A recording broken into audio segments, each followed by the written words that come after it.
Okay. Hold on, y'all. There we go.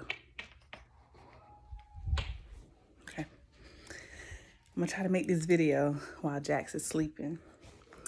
All right. Okay. I'm trying to figure out where to start. Oh, Monday. Okay, so I had my 41-week appointment on Monday, per usual. And I went in, of course, got an ultrasound. They weighed me, they weighed baby Jax, they checked his fluid, and everything looked perfect, as always. And so they wanted to do a stress test because he was 41 weeks. Well, I was 41 weeks. So they said the stress test was routine just to make sure the baby isn't stressed, right? When I had the test done, his heart rate dropped twice. And the midwife was like, no, we're going to have to induce you tonight. So I'm like, okay, cool. What time? She's like, 8 o'clock. So then as she was walking out of the room, his heart rate dropped again. And she was like, I want you to be admitted now. I'm like, Monday? Like my mind was prepared to have a baby on Thursday, right? The 23rd. And so I get in the car with his dad, and then we head to the hospital. Of course, I'm eating a plate of collard greens, macaroni and cheese, everything, right? Because I'm trying to get that last meal in. So, because they already told me it was going to be a long process. So we get to the hospital, I want to say around 3, 4 p.m. Register, do all that good stuff. And they put me on, I want to say Cervidil. Don't quote me on that, y'all. I'm going to put it in the comments. But whatever it was, they inserted it inside me or whatever. And to start the induction. Now, when I went in, I want to say I was 1 centimeter dilated. And whatever the medicine was, it had to stay inside for 12 hours. So they really didn't get to that part until 6 p.m., right? So they administer this medicine. It's in me from 6 p.m. to 6 a.m. the next morning. They check me again. I'm only 2 centimeters dilated. So they're like, okay, we got to start Pitocin, which is the medicine that they put in the IV. And that's when things got rolling. So I took a shower. Patrick went out to get me Cracker Barrel around, I want to say 8 o'clock. And then 9 o'clock is when they started the medicine in the IV to speed up the process.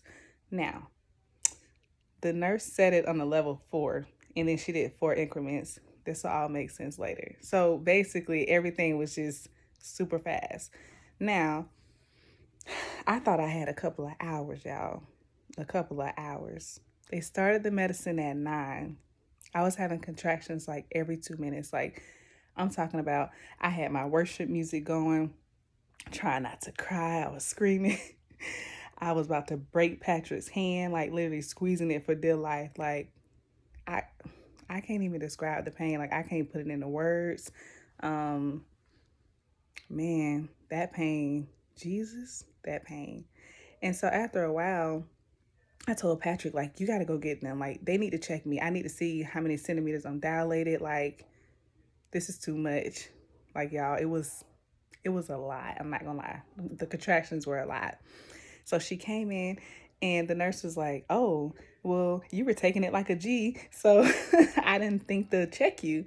So when she checked me, y'all, she said, you are fully dilated. You're ready to go. Like, you're 10 centimeters. We got to get ready to push. I'm like, I don't want to go natural. I don't want to go natural. That was not my plan. And they're like, you got it, mama. You can do this. You're stronger than you think you are. I was like, I don't want to go natural. That was not in my birth plan. And they're like, you got this. Like, you got this. You're strong. You're tough. And so she's like, I'm going to go next door, and I'm going to get the nurse midwife who's going to deliver, and I'll be right back. She's like, if anything happens, hit the call button, right? Y'all, she walked out the door, and next thing you know, I had a contraction immediately. That thing was so strong. And I'm not gonna lie, like, I took a deep breath. I'm breathing. Next thing you know, I was like, I gotta poop.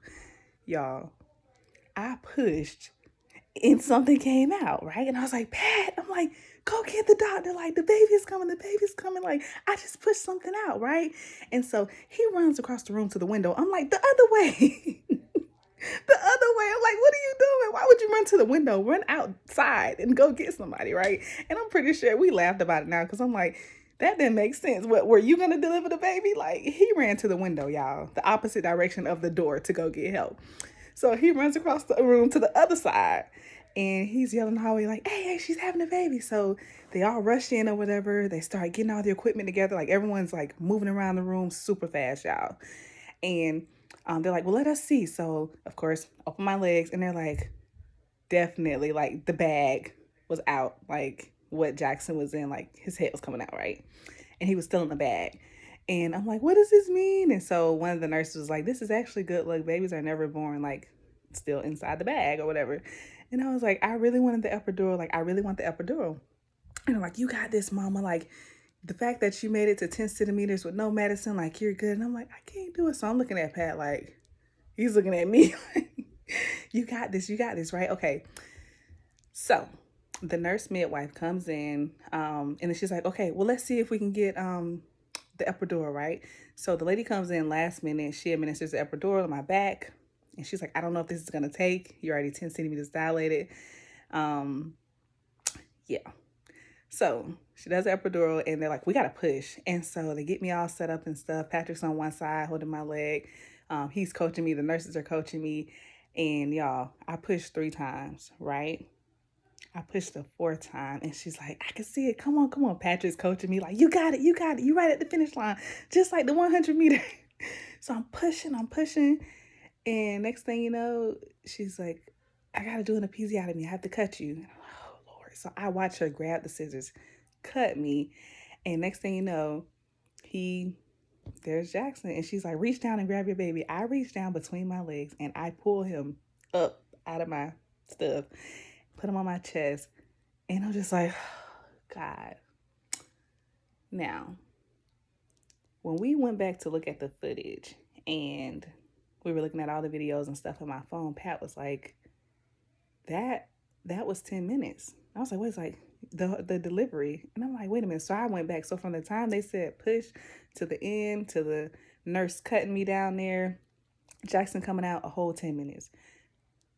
Y'all, that ain't nobody but God. Like, when I tell you nobody but God, because 10 minutes? Like, come on. Come on. And I would also say the nurses were like, next time you have a baby, you let them know that you're going natural because you pretty much went natural. I have about 15 to 16 stitches down there because I have a 2nd degree.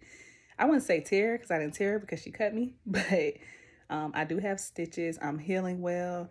Jaxon is super sweet, calm, quiet. He's everything that I prayed for in January, so I thank God for that. Patrick was very supportive. I don't know how he knew what to say, but the whole time I'm like, just say the right thing because Jesus, I will bite your head off. But no, he was very supportive every step of the way, even to the end. And I will say that Patrick has I don't know, man. It's just that I don't know, man. That boy is his daddy's twin. But I'm grateful. I'm happy that I am healthy, that Jaxon is healthy, that just all is well, man. All is well. So I will leave on this note and tell you that write your story, man. Write your experience. If you want your birth experience to go a certain way, if you want your baby to be a certain way, don't listen to what people are saying when they say, oh, he's going to be a crybaby, he's going to be this, or she's going to be that. I literally prayed to God in January about Jaxon, his personality, his character, loving the Lord, just everything. And so it's just amazing how it seems like the world was waiting for him, right? And God used me and his dad as a vessel to get him here. So that's the way I see things. And I'm just grateful to God that God chose me to be Jaxon's mom. So that's my birth story, y'all. I am breastfeeding. That's going well. He latched on at the hospital. I mean, seriously, everything that people said would be hard, I'm not struggling. Everyone's like, your baby's so chill. He's so alert. And it's like, that's the power of prayer. it's nothing that I've done right because I'm a first time mom, but I love y'all. Let me know what y'all think. That's the way that it went. My family actually thought something happened to me because I didn't have my phone. It's like I went from going to a regular doctor's visit to boom, you're being admitted to the hospital and you're being induced today. So um, it has definitely been a journey. It was all worth it. And God is faithful, man.